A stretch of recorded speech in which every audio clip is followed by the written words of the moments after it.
Welcome to the Business Champion Show, sponsored by KmarEducation.org. Get ready to dive into the vibrant world of local businesses with us. We're here to chat about all things growth, health, and productivity, straight from the owners and the employees themselves. Why should you listen? Because we're spilling the beans on what makes businesses tick in our community. From awesome success stories to practical tips, we've got the inside scoop to help you level up your game. So don't touch that dial and join the party. Here is your host, Mariette Kammerer. Hello and welcome to the Business Champion. I'm your host, Mariette Kammerer. And today's topic is starting a business with purpose. Your second chapter. Retirement is not the end of your contribution. It is the beginning of a new chapter built on experience, purpose, and helping others. Who decided retirement was the finish line? Perhaps the better question is, what am I going to do with everything I've learned?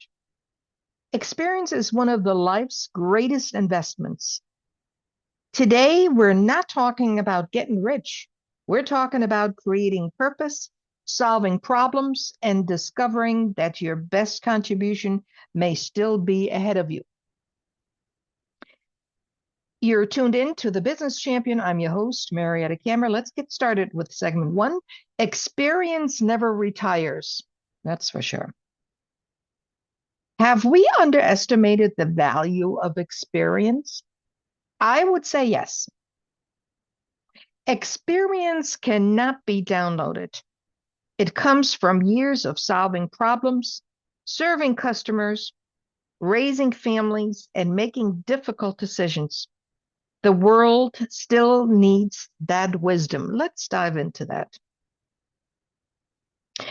When we really sit down and immerse ourselves into everything that we've done and what skills we had to learn over time, we come up with quite a few pages, I would say. And think about all the problems you had to solve over time. In your younger years, going up the career ladder, having a family,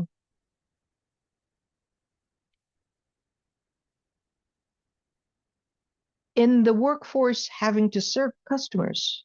That's not an easy thing. Serving customers, the art of communication, and understanding what that customer really wants, what they're saying. And I've noticed many people cannot articulate themselves the way we may be able to do, or we had to learn. I see that all the time. On TV, in real life, the way some people communicate is just something that they really never paid attention to. So communication is an art. It's an art form. Understanding what the other person across from you is saying or on the telephone, analyzing it quickly in these few seconds. Take a telephone company, for instance, a customer service in the call center, let's say at Amazon and so forth. Within seconds, they have to understand what it is that you want or you didn't get. Yes, granted, we have calls where they just don't get it. They apologize up and down, which makes us madder. I know it. But besides that, they have to have a good mindset, an analytical mindset. Raising families is not easy. I raised a daughter, and before you know, the window of opportunity was gone, meaning she grew up so quickly, the time just flew by. And she has her own kids now, 2 adult children, and we had to make decision what's right for the child. The child not always liked it. What's right for the family? That's not always easy because of all the different minds and opinions. And we certainly had to make difficult decisions, especially when things were not good. So that's part of life. But we can certainly give opinions because we have life experience. So, and yes, I do believe the world needs our wisdom. I believe in that. Why do many retirees believe they have less to offer? First of all, I don't believe that, but look, I'm not the only one in the world. So, okay, retirement ends a job, not your value. Purpose, curiosity, and creativity never retire.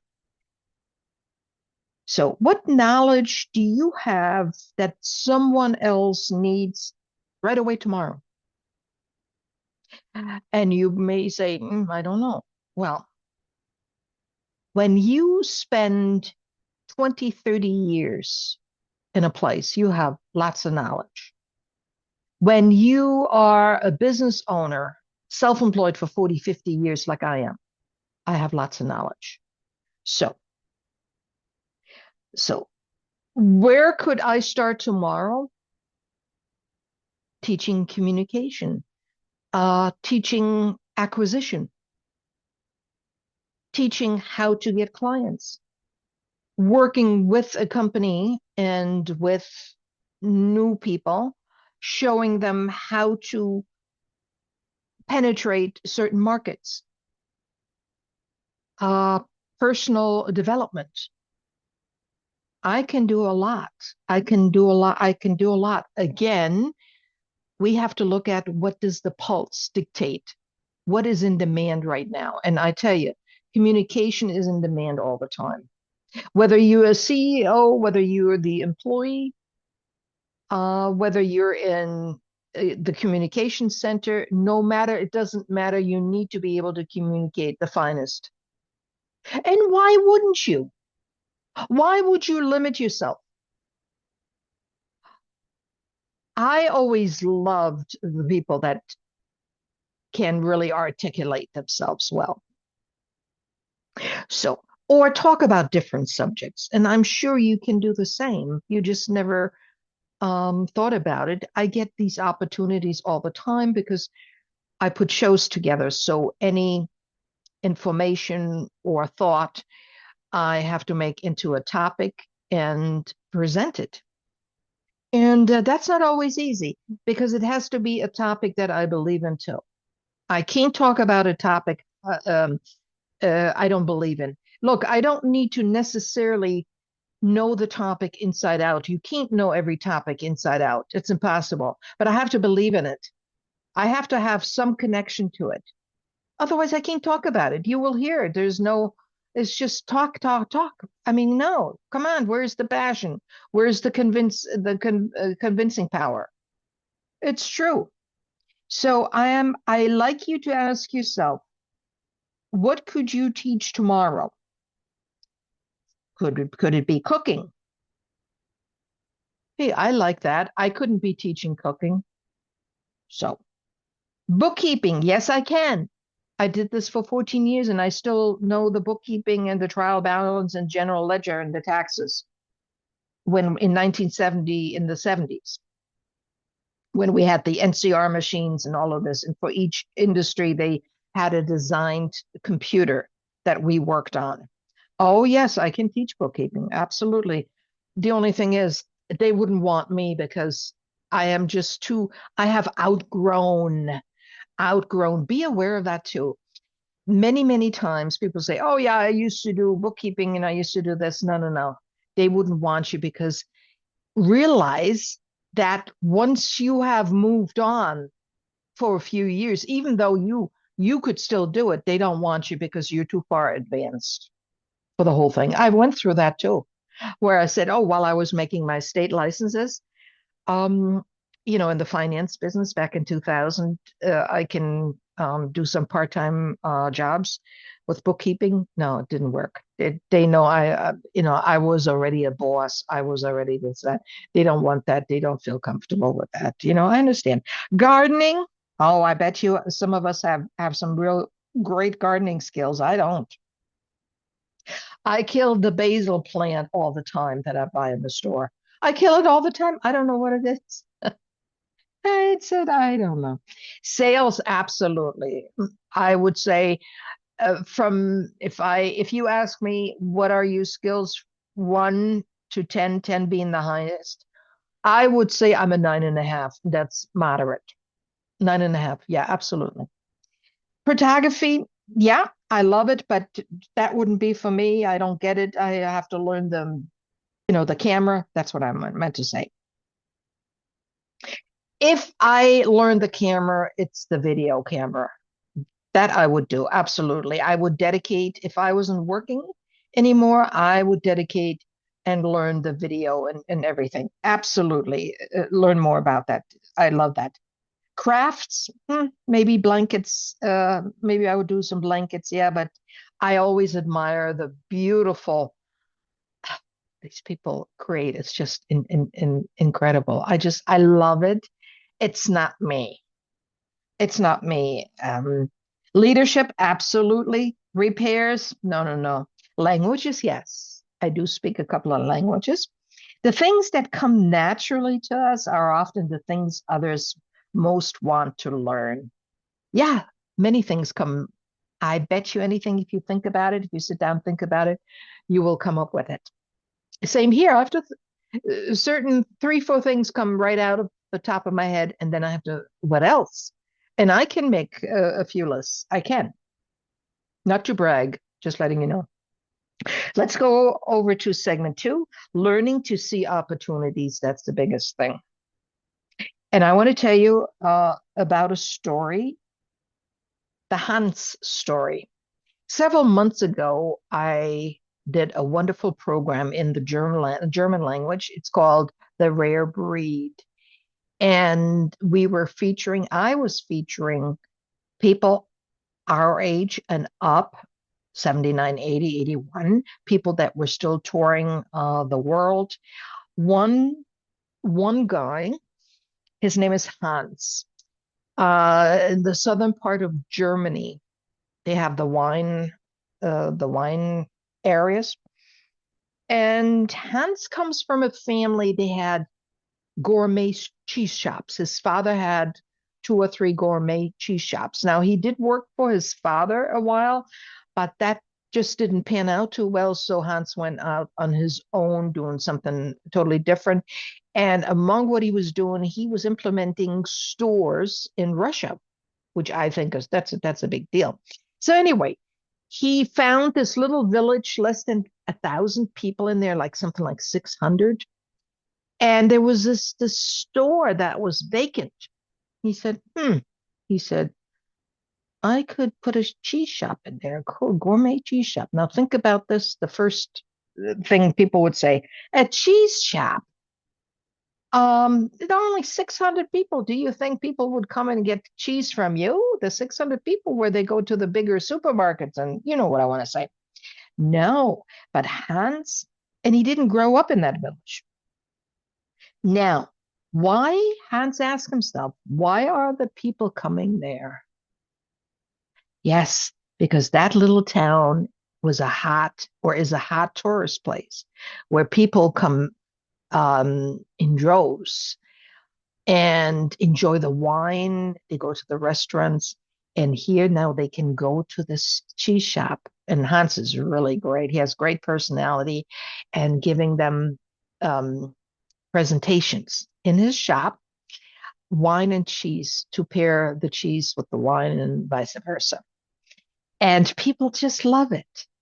And he said, I don't get rich on this, but he saw the opportunity. This is what I'm saying. And I have to tell you, I don't want to brag, but this time I have to brag. I'm an expert for seeing opportunities too, not only for myself, but for others as well. For that, I need to talk to you. I need to know who you are, what you've done, what you love to do, and what skills you have, what you do good and what you do not so good. So I'm an expert at it. I really am. So not everybody can see opportunities. And you know how I met Hans? I tell you how I met Hans. Through Facebook, the Reels, Reels, the Reels. And I see this little report. It was about 3 minutes in length, was from a German TV station, and how a 74-year-old reinvented himself. And the Social Security wasn't enough, so he opened up the cheese shop. Are you kidding? Come on. Just the write-up irritates me.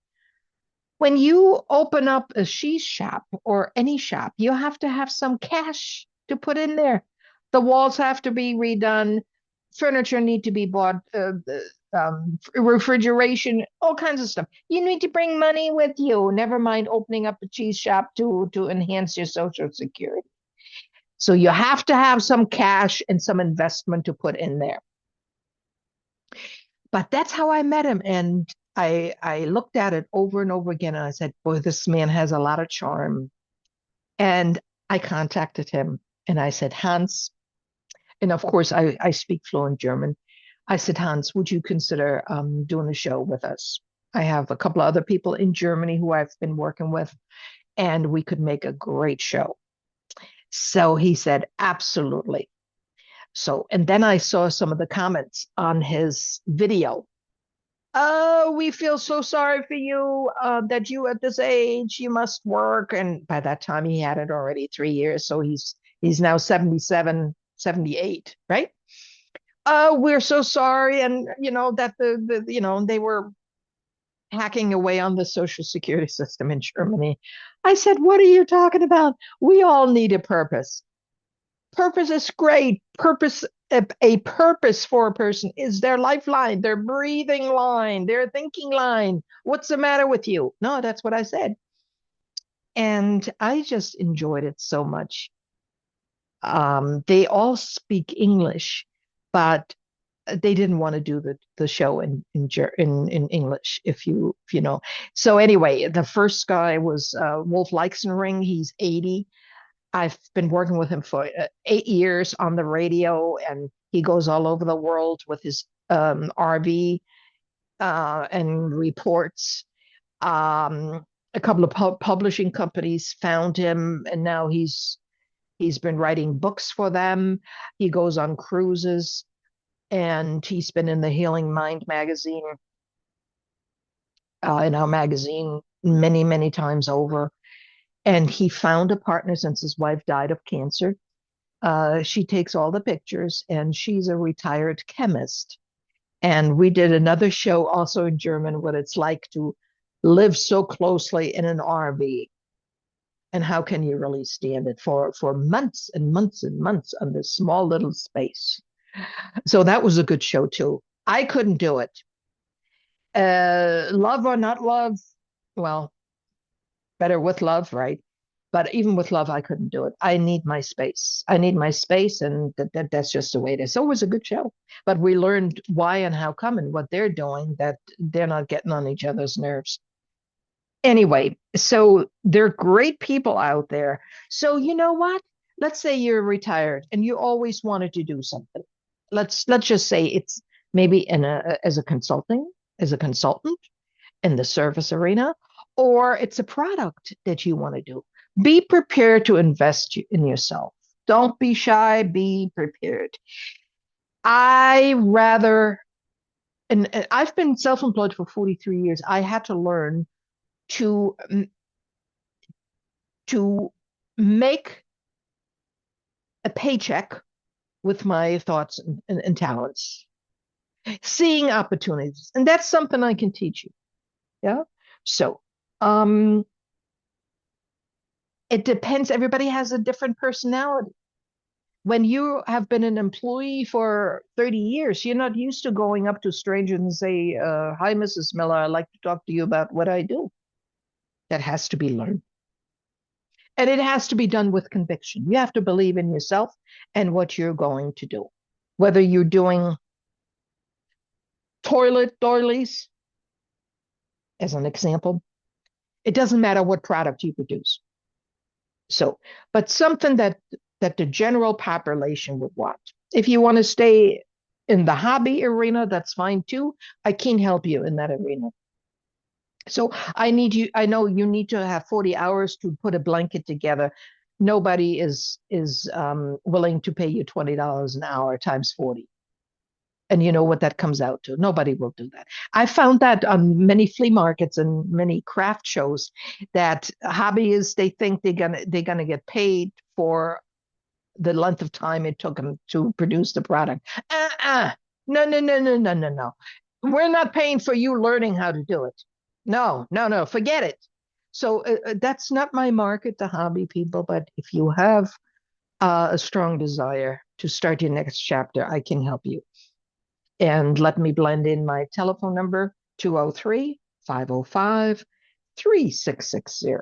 So let me get on, and this is a big thing, learning to see opportunities. So also why collaboration is so powerful. Going back to Hans, with the cheese shop in the small village, he works with local wineries instead of competing with them. Great businesses often become part of a community experience. So, okay, he had the wine there, it was all around him, right? And he brought the cheese, so he can now do the experiment and give you the experience. What lesson can viewers, what lessons do we have for our viewers? Don't ask what business to start. Ask what's missing. Who already attracts people?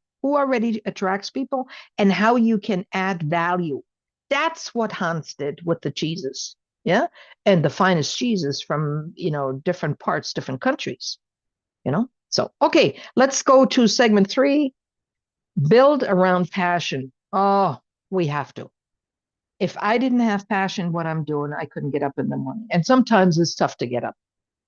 I'm not saying because I need more sleep, but look, we're not a machine. I'm not a machine.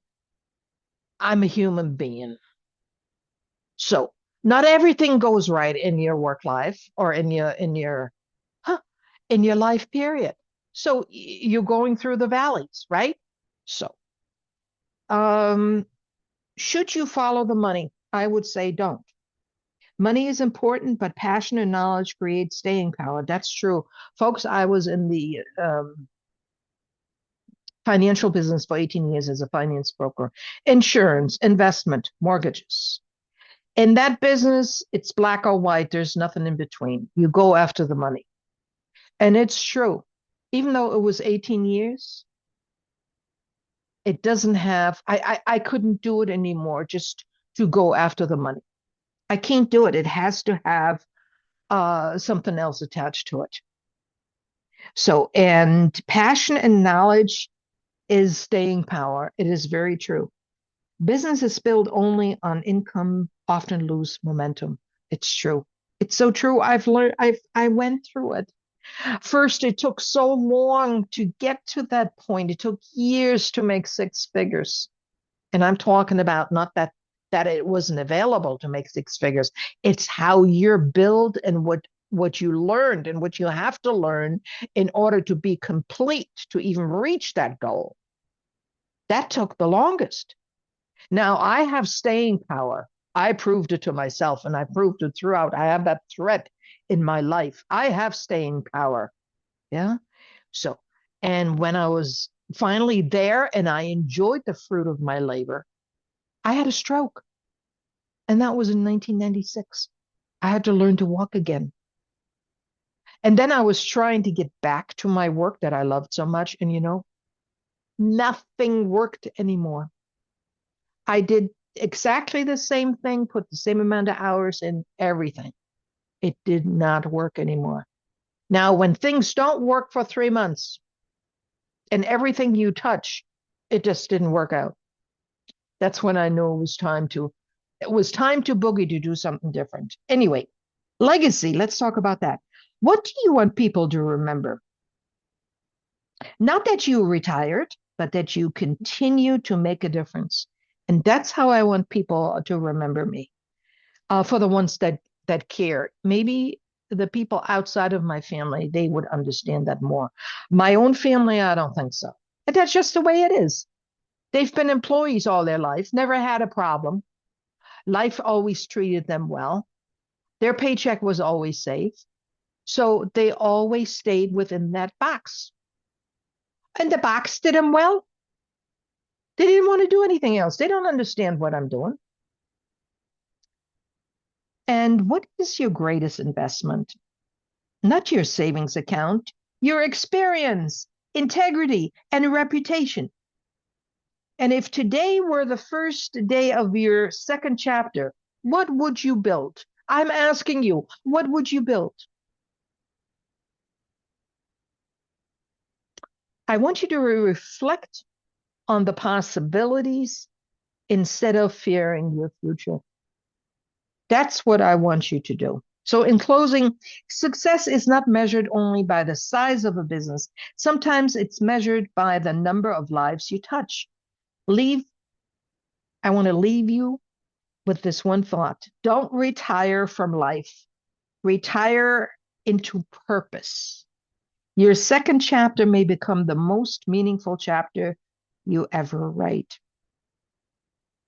And I picked a quote for you. Your greatest investment isn't your bank account. It's your experience. We can build on that. So till next time, I'm Mariette Kammerer, and be well. And remember, invest in yourself.